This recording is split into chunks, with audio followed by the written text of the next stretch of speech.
حضرت لقمان حکیم جنہیں اللہ رب العزت نے دانش مندی عطا فرمائی تھی، حکمت عطا فرما رکھی تھی، اپنے بچوں کی تعلیم کے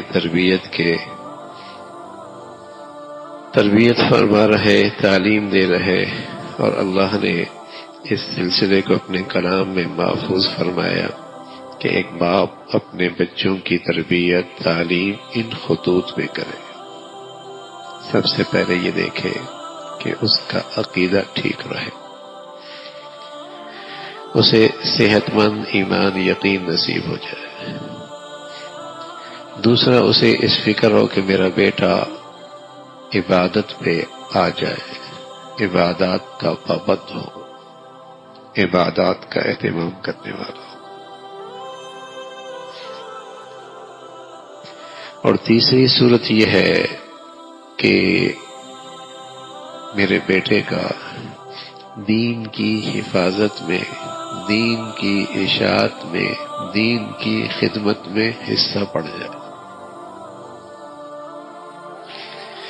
یہ بھی ہر دور کا مسلمان اپنے بچوں میں فکر پیدا کرتا رہا تو نسل در نسل ایسے افراد امت میں آتے رہے جو اللہ کی دین کی خدمت میں اپنے آپ کو پیش کرتے رہے ہر دور میں، اور اسی کی بدولت آج دین بھی نسل در نسل زندہ ہے۔ آج دین کی ہر شکل زندہ ہے، آسمانی کتاب کے الفاظ بھی محفوظ ہیں، اس کا مفہوم بھی محفوظ ہے، پیغمبر علیہ الصلوۃ والسلام کے ارشادات بھی محفوظ ہیں، ان ارشاد میں رکھا پیغام بھی محفوظ ہے۔ اللہ کے نبی کی زندگی کا ہر نقشہ، زندگی کی ہر حرکت، سکنات، ہر عمل آج امت کے پاس محفوظ ہے، اس لیے کہ ہر دور میں ایسے افراد پیدا ہوتے رہے جو اللہ کے دین کے لیے یا تو پوری زندگی وقف کر دیا کرتے تھے،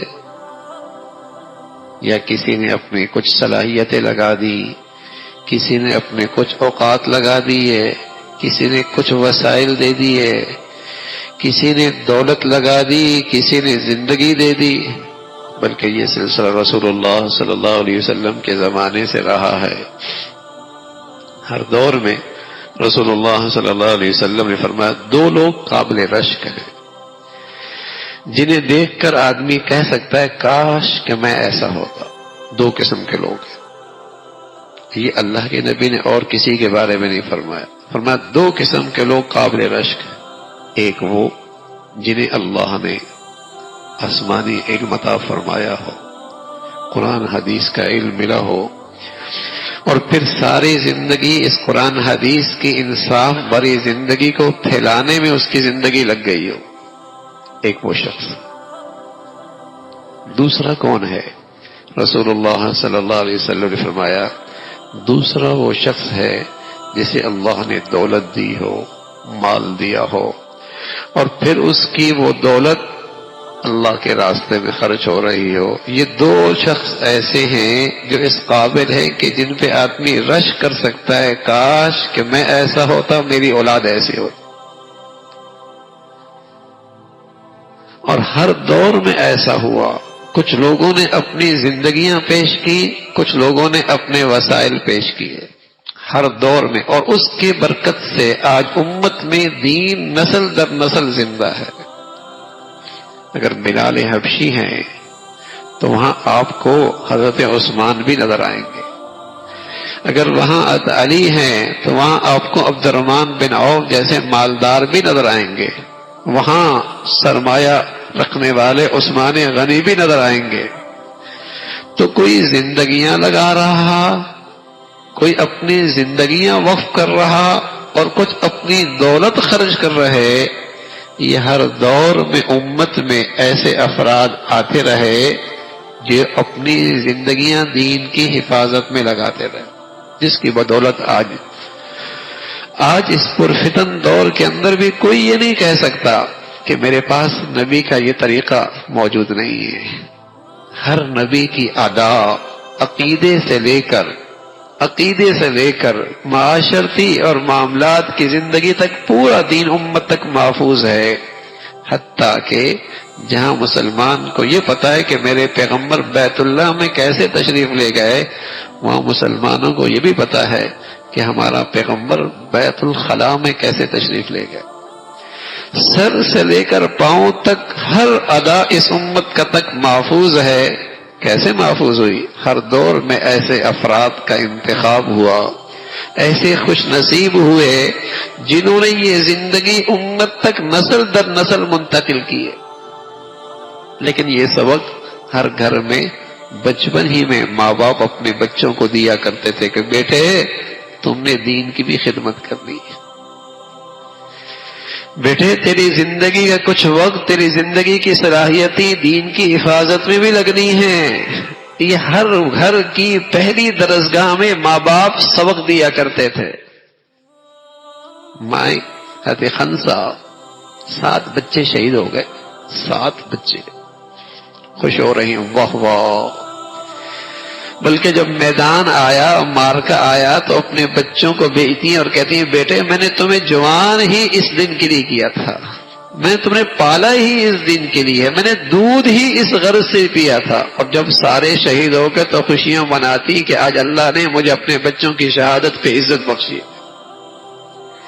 تو یہ سبق بچپن ہی میں دے دیا کرتے تھی مائیں، دودھ پلاتی اس لیے تھی، چھاتی کے ساتھ لگاتی تھی، اور ان کے کانوں پہ یہ کلمات دے کر ان کی تربیت کرتی تھی، حسبی ربی جل اللہ ما فی قلبی غیر اللہ نور محمد صلی اللہ لا الہ الا اللہ۔ دن سازی ہوتی تھی۔ بہت سارے بچے، ان کے گھروں کا ماحول اس امت میں ایسا رہا کہ مائیں جب صحابہ کی زندگیاں پڑھا کرتی تھی تو بچے بچپن ہی کے اندر ان واقعات کو ازبر یاد کر لیا کرتے تھے صحابہ کے، اور پھر ان کے ہاں یہ ذہن بنتا تھا میں نے فلاں جیسے بننا ہے، میں نے فلاں جیسے بننا ہے، میں نے اپنے آپ کو ایسا بنانا ہے، تذکرے ایسا۔ اور اب کیسے بنتے ہیں؟ اب کیا ذہن بنتا ہے؟ یہ اداکار بننا ہے، یہ گلوکار بننا ہے، یہ لہو لہو کا فنکار اور اداکار بننا ہے، اور یہی زندگی ہے آج کی نئی نسل کی، یہی زندگی ان کے ہاں آئیڈیل ہی یہی ہے، اس نئی نسل کے بلندی کے معیار ہی یہی ہیں، اس جیسا بننا ہے۔ تو ہر گھر کی پہلی درسگاہ میں یہ سبق ملتا تھا کہ بیٹے تم نے اپنی زندگی دین کے لیے بھی لگانی ہے۔